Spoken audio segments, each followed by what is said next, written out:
Welcome to Crack PSU exam. In today's video, let us look into the past exam paper of Airport Authority of India, which was conducted on 4th of Jan 2023.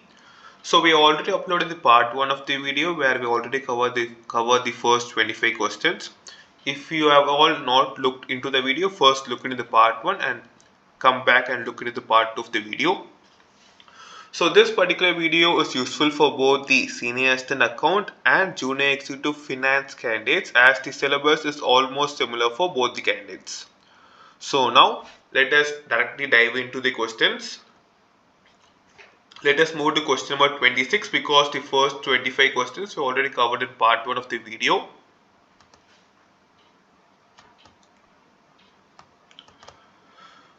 So question number 26. The Companies Act 2013 is divided into how many chapters? The answer is 29 chapters. The option number 2 is the correct answer. Question number 27.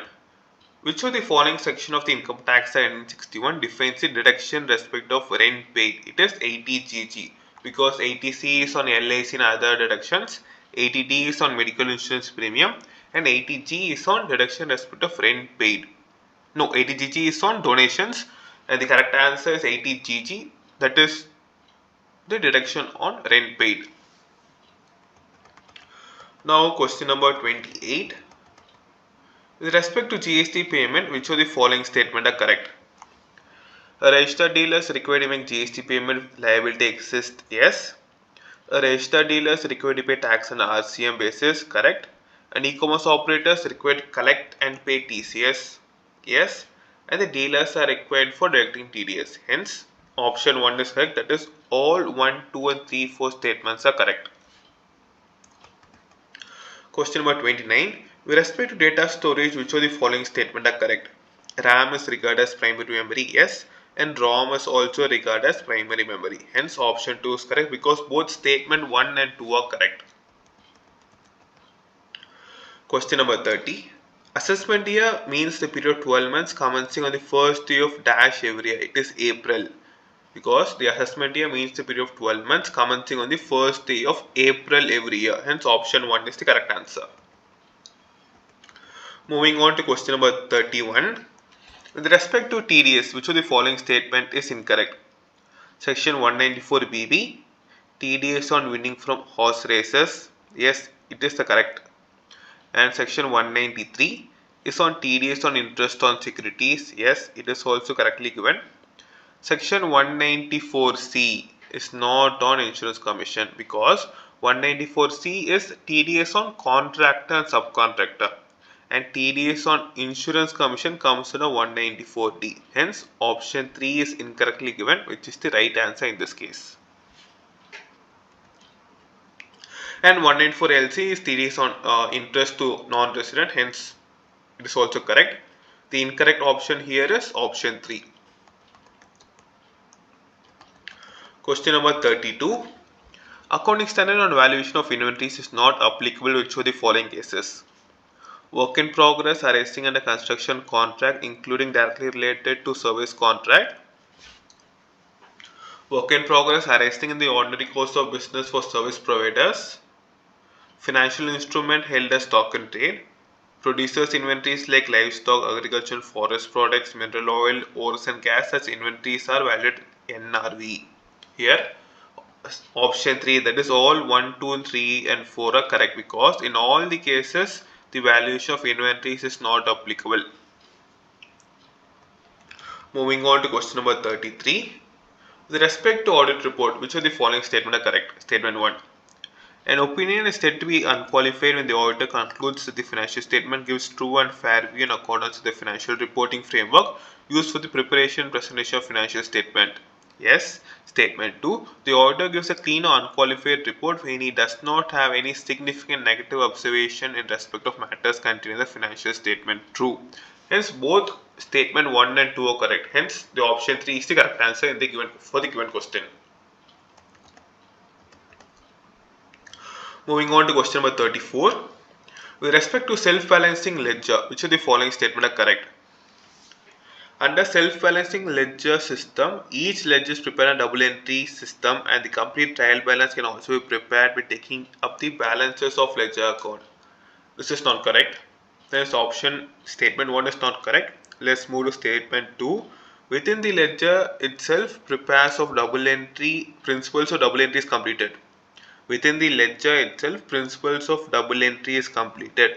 Yes, this is correct. Under this method, 3 ledger accounts are prepared. True. Hence, the second and third statement are true, but the first statement is not true. Hence, in the given answer options, option 2 is correct. That is both 2 and 3. Let us move to question number 35. State which of the following statement are true or false. Profitability index defines the benefit, that is in net present value terms, per rupee investment proposal. True. Profitability index is a variant of the NPV and is also known as the benefit cost ratio. True. Hence both option 1 and 2 are true. The third option is the right answer in the given case. Let us move to question number 36. Which of the following statement is incorrect in respect of contract costing? 1.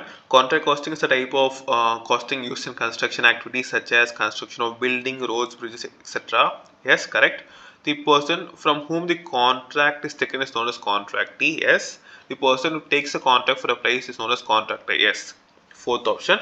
The contractee prepares a nominal account in his books called contract account. This is incorrect because the contractor is the one who actually prepares a nominal account and it is not a contractee.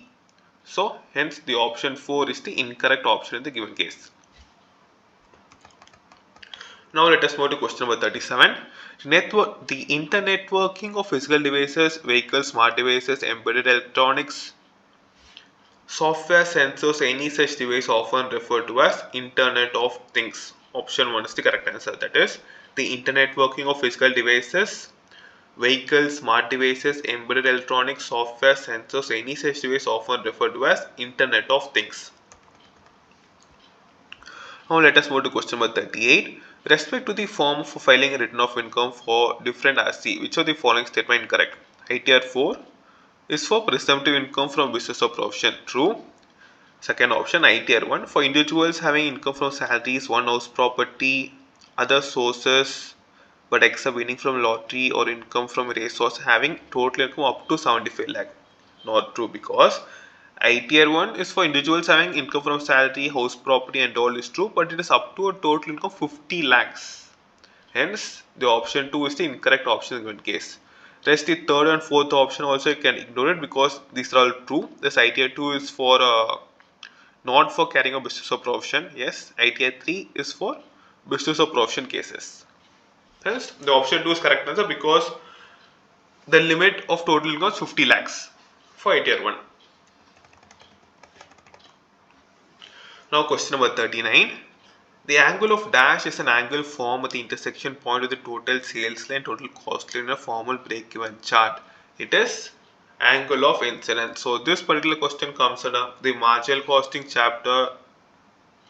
If you all can go through it, you can get understanding. But the answer in the case is the angle of incidence. The angle of incidence is an angle formed at the intersection point of the total sales line and total cost line in a formal break-even chart. Now question number 40. Under composition scheme, small taxpayers in aggregate turnover in the preceding financial up to dash are eligible to pay tax at concessional rate in the current financial year up to an aggregate turnover of dash.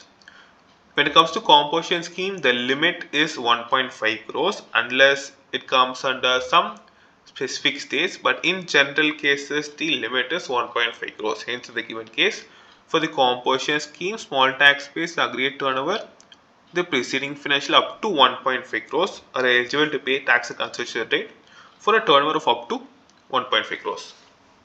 Option 3 is the correct answer. Now question number 41. Income from which of the following house property is exempted from tax? House property of local authority, yes. House property of a person being a resident in Ladakh, yes. House property of a political party. In all the three statements, in all the three given option, the income from house property exempted from tax. Hence, the option 4, that is all 1, 2 and 3 are correct.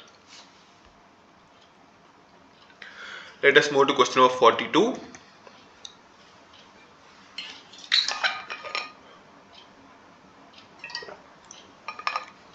With respect to current liabilities, which of the following statements are correct? It is expected to be settled in the company normal operating cycle. Yeah.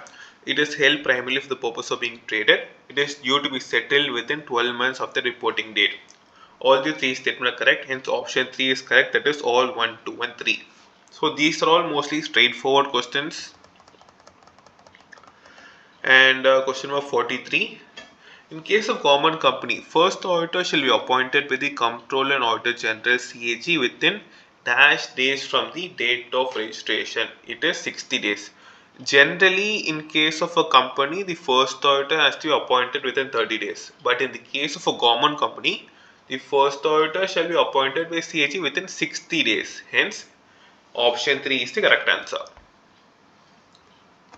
Now question number 44. According to GST law, definition of goods does not include which of the following? Option 1.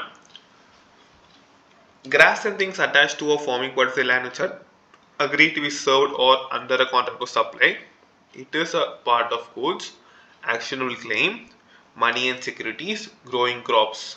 Here, except money and securities, all are included in the definition of goods because under the GST law itself, money and securities are specifically excluded from the definition of goods. Hence, option 3 is the correct answer.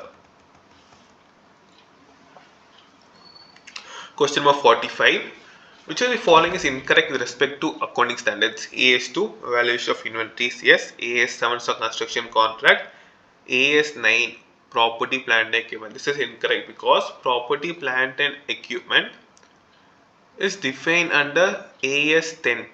AS10 defines property, plant and equipment. Hence, statement 3 is incorrect. Statement 4, AS1 is a disclosure of accounting policies. Hence, that is correct. We can ignore the statement 1, 2 and 4 because statement 3 is the incorrect option because property, plant and equipment comes under AS10. Question number 46. A computerized accounting environment will have which of the following salient features? The processing of information will be by one or more computers. The computers will be operated by the entity or by third party.